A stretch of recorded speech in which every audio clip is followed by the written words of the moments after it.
SSS Race Team nagbabala sa mga may-ari ng negosyo sa lungsod ng Tacurong. Gusali para sa sangguniang kabataan, ipinapatayo sa bayan ng President Quirino. At Tacurong, panalo laban sa Columbio sa 3rd Governor Dato Pax Ali Kalimudan Basketball Tournament 2024 Elimination.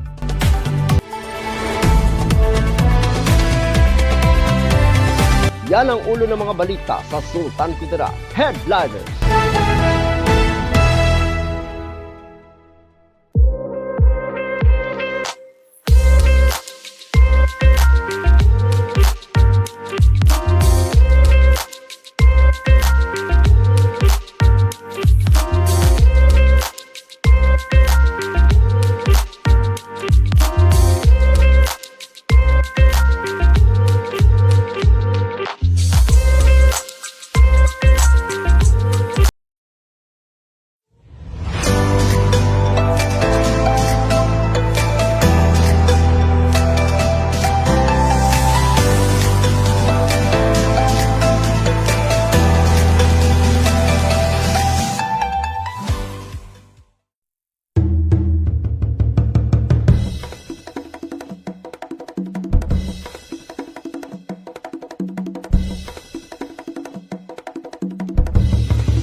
Magandang araw, lalawigan ng Sultan Kudarat. Narito na ang mga pangunahing balita sa Sultan Kudarat Headliners ngayong Oktubre 24, taon 2024. SSS Race Team nagbabala sa mga may-ari ng negosyo sa lungsod ng Tacurong. Narito ang ulat. Nitong umaga, ika-24 ng Oktubre taong kasalukuyan, isinagawa ng SSS Race Team ang pagbisita sa 7 establishmento sa lungsod ng Tacurong at bayan ng Lambayong upang asikasuhin ang mga obligasyon ng mga may-ari sa kanilang mga manggagawa. Pinangunahan ng SSS Run After Contribution Evaders or RACE Team sa pangunguna ni Attorney Glenmar P. Acas mula sa Operations Legal Extension Office ang isang aktibidad upang paalalahanan ng mga delinquent employers tungkol sa kanilang mga obligasyon. Kasama si Monique S. Alcantara, ang acting head ng Mindanao South 2 Division, at Roald S. Camilon, ang branch head 1, Noel Nacion at SSS personnel. Nilinaw ni Attorney Acas na dapat tumugon ang mga may-ari sa loob ng 15 araw mula sa pagtanggap ng show cause order. Kung hindi ito masusunod, maghahatid ang SSS ng legal na hakbang laban sa kanila. Ang hakbang na ito ay bahagi ng patuloy na pagsisikap ng SSS na matiyak ang compliance ng mga may-ari sa kanilang mga kontribusyon para sa kapakanan ng kanilang mga manggagawa. Natapos ang race na may positibong tugon mula sa lahat ng mga establishmento na kanilang binisita. Ako ang inyong kaibigang Apolinario Terdi Valencia para sa Sultan Kudarat Headliners.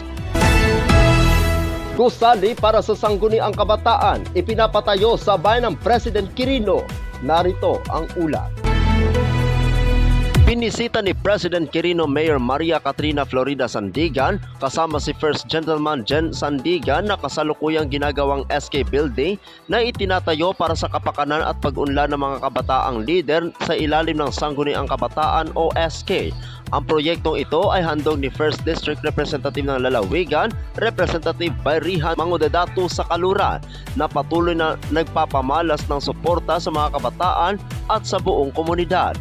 Ang naturang gusali ay inaasahang magiging isang sentro ng mga makabuluhang aktibidad, pagpupulong at programa ng mga kabataan na magsisilbing gabay at inspirasyon sa kanilang paglago bilang mga lider at aktibong kasapi ng ating lipunan. Ako ang inyong kaibigang Apolinario Terdi Valencia para sa Sultan Kudarat Headliners.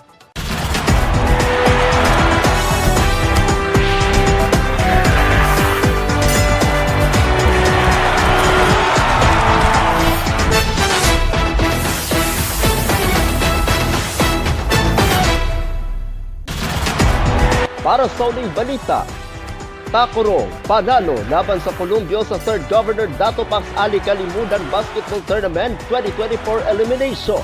Narito ang ulat.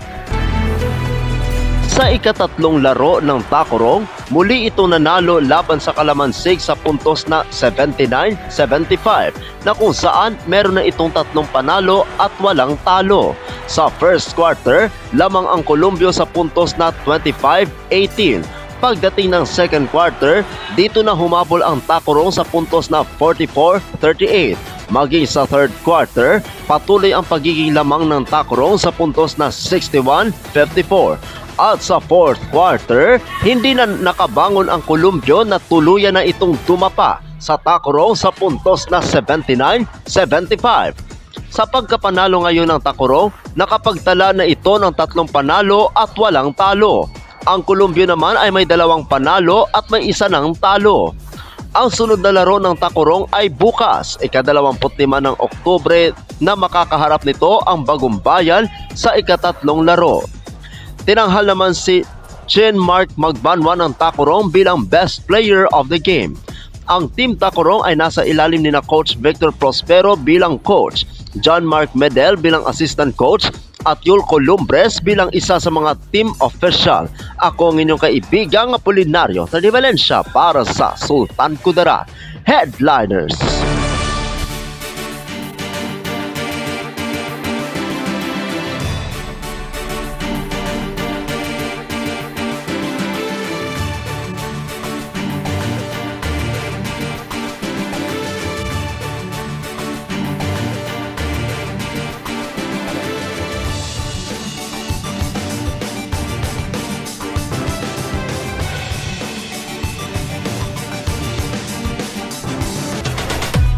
At yan ang kabuuan mga balita sa araw na ito.